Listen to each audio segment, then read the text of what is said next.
النهارده هنخلي الموضوع ابسط ولذيذ شويه. هنتكلم، انت كنت حكيت لي قبل كده حكايه عجبتني قوي، كان قصه نجاح. الاثنين بدأوا شركاء مع بعض.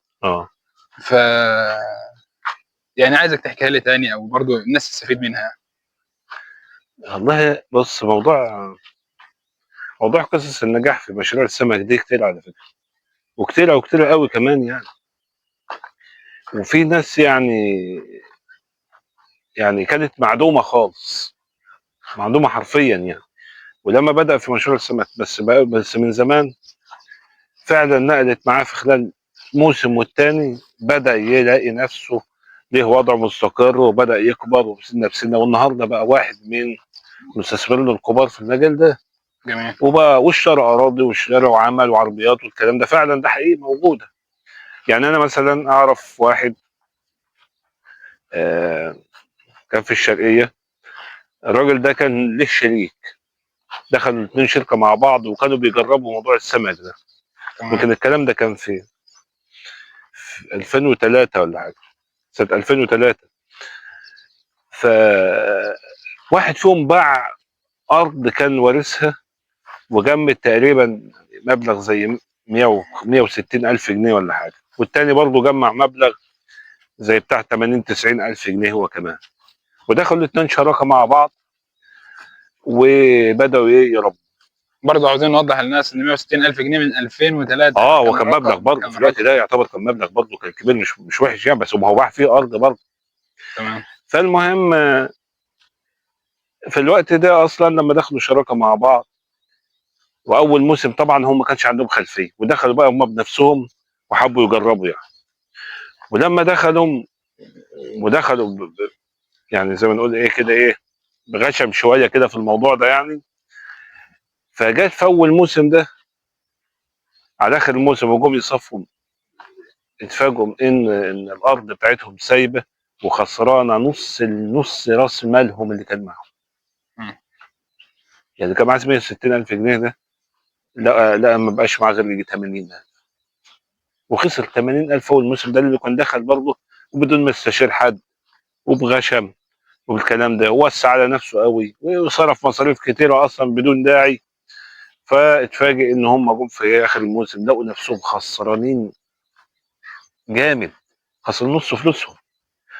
ولدرجة إن هم يأسوا واحد فيهم يأس وفكر إن هو هيبطل خلاص المجال ده، وحالته النفسية اتدهورت فعلا، لأنه بيقول لك أنا ضيعت أرضي وضربت أبويا اللي وارثها منه والكلام ده.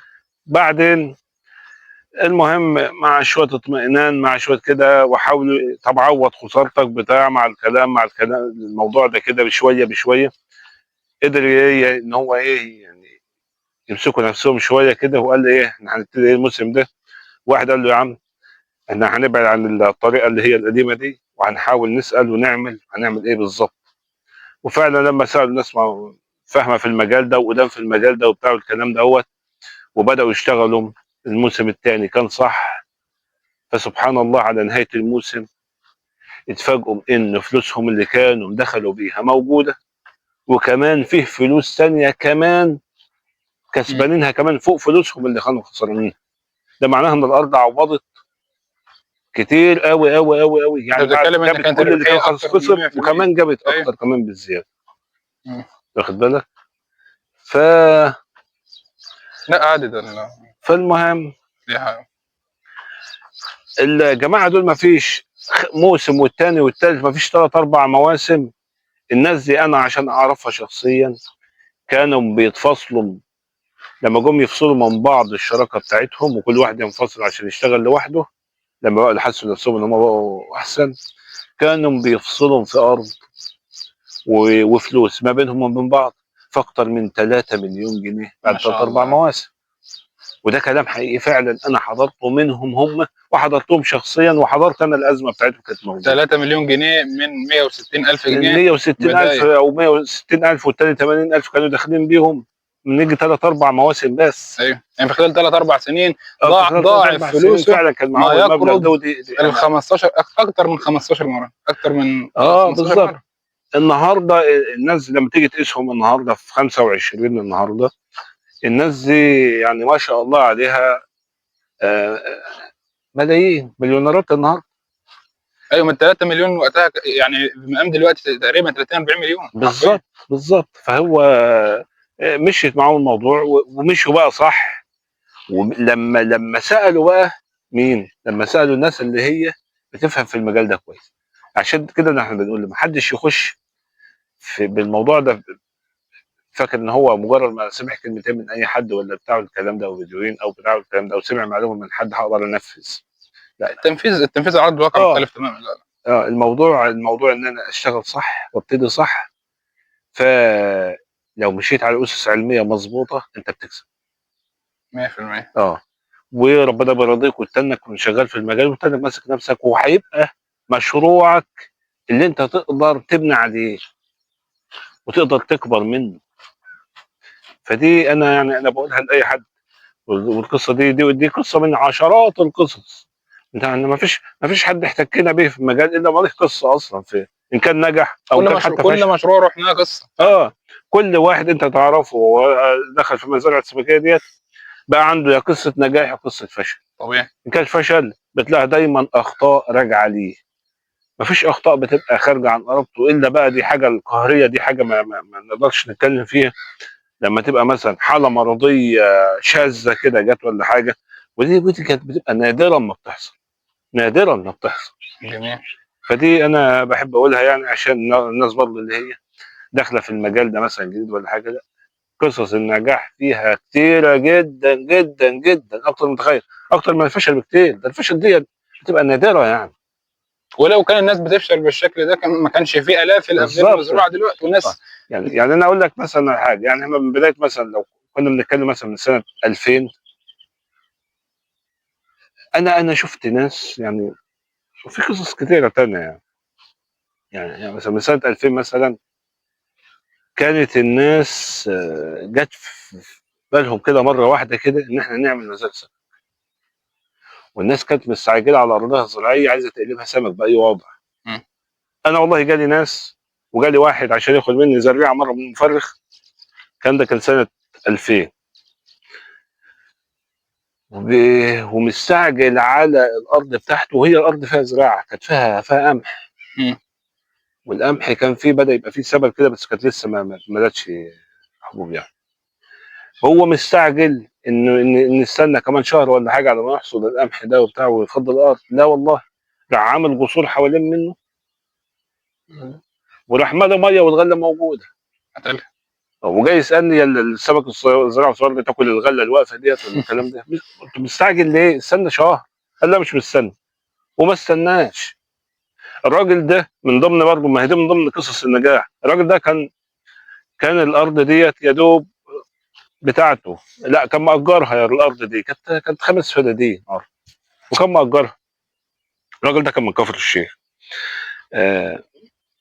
اجر الارض دي، كان مأجر ال5 فدادين دول. وبعدين عشان الارض كان واخد عقد ايجارها طويل شويه فراح عمل الجسور دي وملا ميه على الغله زي ما بقول لك.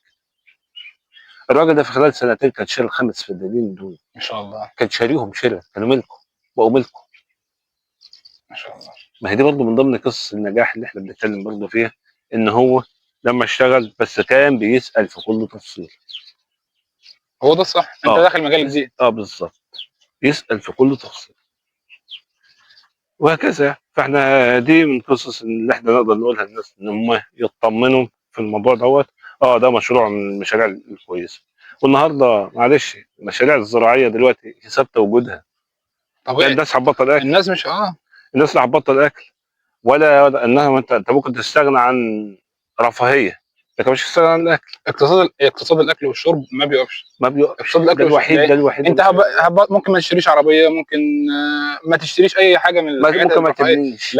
ممكن ما تشتريش لكن يوميا بشكل يومي انت بتاكل. مش هتبطل تاكل ولا تشرب. مظبوط. من الاحتياجات الاساسيه اللي الانسان مش هيبطل يعملها هي الاكل والشرب. مظبوط. فده استثمار فعلا مستدام واستثمار قوي جدا اكتر كمان من المشاريع اللي هي ممكن تكون ربحيتها اعلى بكتير لكن حاجه مش مستدامه قوي.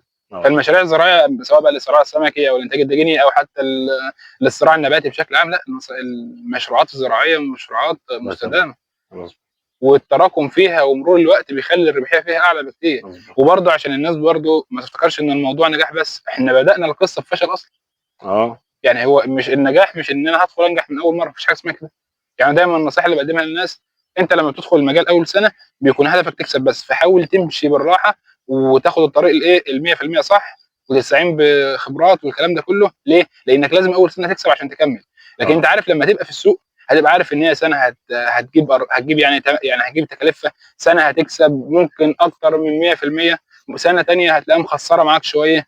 ده الاستثمار، ده بتبقى المكسب اقل بس.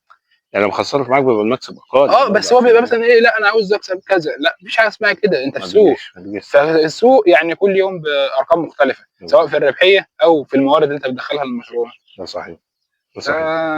يعني هي قصه جميله الصراحه. وفكره كمان، انت عارف فكره التراكم.